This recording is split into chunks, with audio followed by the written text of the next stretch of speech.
আসসালামু আলাইকুম everyone, welcome back to my channel. আবারও চলে আসলাম আপনাদের মাঝে আরও একটা রেসিপি নিয়ে। আর রেসিপিটা দারুণ খেতে, আর যারা তিতা খেতে পারেন না তাদের জন্য এই রেসিপিটা। এখানে আমি নিয়ে নিয়েছি করলা।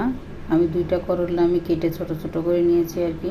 ছোট বলতে মানে মাঝারো সাইজ করে নিয়েছি। দুইটা আমি 6 পিস করেছি। আর ভিতরে বিচিগুলো আপনারা ফেলে দিতে পারেন, কোনো সমস্যা নেই। আর নিয়ে নিয়েছি দুইটা রুই মাছের লেজ। আর আপনারা মাছ দিয়েও করতে পারেন, কোনো ব্যাপার না। এখন দিয়ে দিচ্ছি পানি।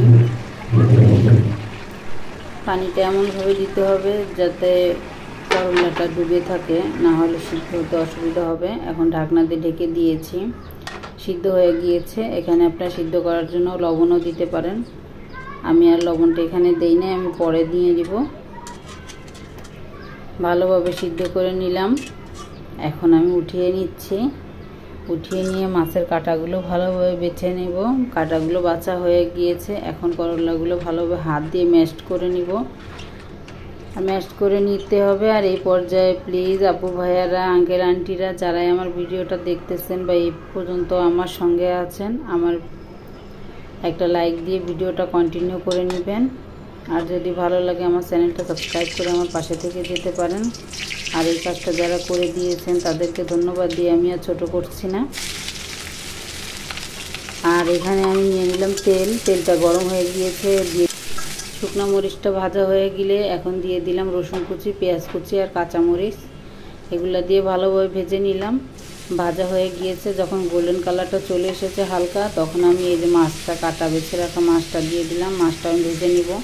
আর আপনারা মাছটা না ভেজেও এটা করলার সঙ্গে মিশিয়ে একসঙ্গে দিতে পারেন, কিন্তু আমি আর একসঙ্গে দিলাম না। আমি আলাদা একটু ভেজে নিলাম যাতে কাঁচা গন্ধটা চলে যায়।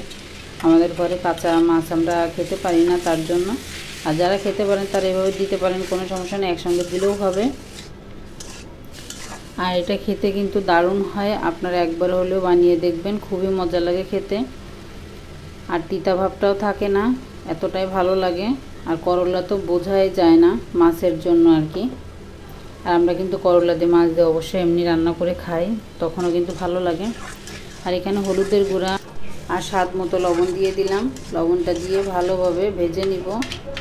আর লবণটা দেওয়ার পরে দেখবেন একদমই এই যে শক্ত শক্ত ছিল ওটাও নরম হয়ে যাবে। এই জন্য আপনাদেরকে বলেছিলাম যে সিদ্ধ করার সময় লবণ দিয়ে নেবেন, কোনো সমস্যা না, আরও ভালো হবে, ভালো সিদ্ধ হবে আর কি। আর খেতেও ভালো লাগবে।